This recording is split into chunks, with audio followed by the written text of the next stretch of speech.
Good morning students. Bhajan Pal Bhatia educational group के digital world में आपका स्वागत है। डियर स्टूडेंट्स, हमारा जो प्रकरण चल रहा है वह है निबंध गिल्लू। आइए आज हम इसके गद्यांशों पर आधारित प्रश्नों को करेंगे। पहला गद्यांश है, यह काक भुशुंडी भी विचित्र पक्षी है, एक साथ समादरित, अनादरित, अति सम्मानित, अति अवमानित। हमारे बेचारे पुरखे न गरुण के रूप में आ सकते हैं, न मयूर के, न हंस के। उन्हें पितर पक्ष में हमसे कुछ पाने के लिए काक बनकर ही अवतीर्ण होना पड़ता है। इतना ही नहीं, हमारे दूरस्थ प्रियजनों को भी अपने आने का मधु संदेश इनके कर्कश स्वर में ही देना पड़ता है। दूसरी ओर हम कोवा और काँव काँव करने को अवमानना के अर्थ में ही प्रयुक्त करते हैं। सबसे पहले इसकी व्याख्या को हम समझेंगे। यहाँ काक भुशुंडी कोए के लिए कहा गया है। हमारे धार्मिक ग्रंथों में आदरपूर्वक कोए को काक भुशुंडी कहा गया है। लेखिका ने कहा है कि कोवा एक बहुत ही विचित्र पक्षी है। इसको हम समादरित अर्थात सम्मान और अनादरित अपमान, सम्मानित अवमानित, अवमानित का अर्थ भी अपमान होता है, कि इसको हम आदर भी प्रदान करते हैं और इसका निरादर भी करते हैं, इसका सम्मान भी करते हैं और इसका अपमान भी करते हैं। कि जैसे हमारे बेचारे पुरखे न गरुण के रूप में आ सकते हैं, न मयूर के, न हंस के। उन्हें पितर पक्ष में हमसे कुछ पाने के लिए काक बनकर ही अवतीर्ण होना पड़ता है। इस पंक्ति का अर्थ यह है कि पितृपक्ष अर्थात श्राद्ध पक्ष में हम पूर्वजों को कोई के रूप में भोजन खिलाते हैं। यहाँ पे लेखिका यह कहना चाहती है कि वैसे तो बहुत सारे पक्षी प्रकृति में उपस्थित हैं, जैसे कि गरुण, मयूर अर्थात मोर और हंस, लेकिन हमारे पूर्वजों को सिर्फ कोवा ही पसंद आया, इसलिए वो कोए के रूप में ही आकर भोजन को ग्रहण करते हैं। इतना ही नहीं, हमारे दूरस्थ प्रियजनों को भी अपने आने का मधुर संदेश इनके कर्कश स्वर में ही देना पड़ता है। इस पंक्ति का अर्थ यह है कि हम जब किसी कोई को बोलता हुआ देखते हैं तो हम यह समझ लेते हैं कि हम ऐसा अंदाज़ा लगाते हैं कि ज़रूर कोई ना कोई अतिथि, कोई ना कोई मेहमान आने वाला है। इस प्रकार हम कोई को सम्मान प्राप्त करते हैं, प्रदान करते हैं। दूसरी ओर हम कोवा और काँव काँव करने को अवमानना के अर्थ में प्रयुक्त करते हैं।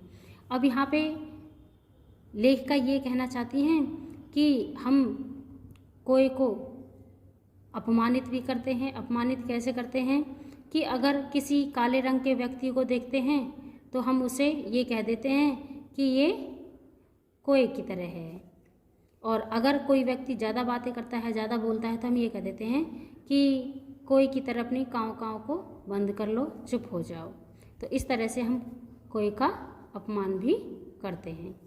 तो बच्चों, इसमें आपको जो करना है वह आप देखेंगे कि आपको इस जो गद्यांश की मैंने आपको व्याख्या समझाई है, इस पर आधारित कुछ प्रश्न होंगे और उन प्रश्नों के उत्तर आपको लिखने हैं। जैसे प्रथम प्रश्न है, गद्यांश के पाठ और लेखिका का नाम लिखिए।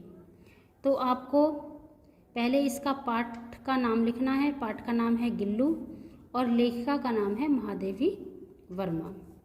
अब आप दूसरा प्रश्न देखिए। यहाँ पे होगा, रेखांकित अंश की व्याख्या कीजिए। रेखांकित अर्थात मैंने जिन शब्दों के नीचे ये रेखा अंकित की हुई है, सिर्फ उन्हीं पंक्तियों की आपको व्याख्या लिखनी है, जैसे मैंने आपको व्याख्या समझाई है। उसके बाद तीसरा प्रश्न, कोवा समादरित कैसे है, अर्थात कोए को आदर कैसे प्राप्त होता है या कोए को सम्मान कैसे दिया जाता है। पितृपक्ष अर्थात श्राद्ध में हम कोए को अपने पूर्वजों का प्रतीक मानकर भोजन कराते हैं, तब वह समादरित है, अर्थात हम उसका सम्मान करते हैं। प्रश्न 4, कोए को अवमानना के अर्थ में कब प्रयुक्त करते हैं? अवमानना अर्थात अपमान या अपमानित। कोई व्यक्ति अत्यधिक बातें करें तो हम उसे कांव कांव की संज्ञा देकर चुप हो जाने के लिए कह देते हैं। इस प्रकार कोए को अवमानना या अपमानित के अर्थ में प्रयुक्त करते हैं। यहाँ पे आप यह भी लिख सकते हो कि जब हम किसी काले व्यक्ति को देखते हैं तो उसे भी कोई की संज्ञा दे दी जाती है। नेक्स्ट क्वेश्चन, भारतीय परंपरा में दूरस्थ प्रियजन के आने का मधुर संदेश किसके द्वारा मिलता है? भारतीय परंपरा में दूरस्थ प्रियजन के आने का मधुर संदेश कोई की कर्कश वाणी काँव काँव से प्राप्त होता है।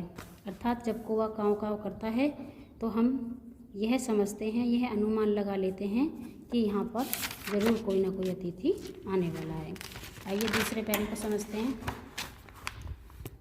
मेरी अस्वस्थता में वह तकिए पर सिरहाने बैठकर अपने नन्हे नन्हे पंजों से मेरे सिर और बालों को इतने हौले हौले सहलाता रहता कि उसका हटना एक परिचारिका के हटने के समान लगता। यहाँ पर लेखिका महादेवी वर्मा ने उस समय का वर्णन किया है जब उनका मोटर दुर्घटना में वो घायल हो गई थी और वो अस्पताल में भर्ती थी। उन्होंने यहाँ पे यह गिल्लू के लिए कहा है कि जब मैं अस्वस्थ थी, तो जब मैं मोटर दुर्घटना में घायल होने के पश्चात जब मैं घर पर वापस आ गई और जब मैं अस्वस्थ थी तो गिल्लू तकिए पर मेरे सिरहाने बैठ जाता था और अपने नन्हे नन्हे पंजों से प्रेम पूर्वक मेरे सिर और बालों को धीरे धीरे से सहलाया करता था। और जब वो हट जाता था तो मुझे उसका हटना ऐसे लगता था जैसे कि मेरी सेविका मुझसे दूर चली गई है। आइए अब इसके प्रश्नों को देखते हैं। प्रश्न 1, गद्यांश के पाठ और लेखक का नाम लिखिए। तो यहाँ पर आपको पूर्ववत लिखना है, जो उसमें मैंने लिखा था पाठ का नाम गिल्लू और लेखक का नाम महादेवी वर्मा। सेकंड क्वेश्चन है, रेखांकित अंश की व्याख्या कीजिए। तो जो मैंने आपको व्याख्या समझाई है, जिन पंक्तियों के नीचे मैंने यहाँ पर रेखा अंकित की हुई है उनकी आपको व्याख्या लिखनी है। प्रश्न 3, महादेवी वर्मा ने अपनी किस अस्वस्थता का यहाँ संकेत किया है? उत्तर, महादेवी वर्मा मोटर दुर्घटना में आहत होकर या घायल होकर अस्पताल में भर्ती थी, उसी का वर्णन उन्होंने यहाँ किया है। नेक्स्ट क्वेश्चन, परिचारिका किसे कहते हैं? सेवा करने वाली सेविका को परिचारिका कहते हैं। तो बच्चों, आपको इन दोनों गद्यांशों पर आधारित प्रश्नों को अपनी हिंदी की नोटबुक में सुंदर हैंड राइटिंग में लिखना है और इन्हें याद करना है।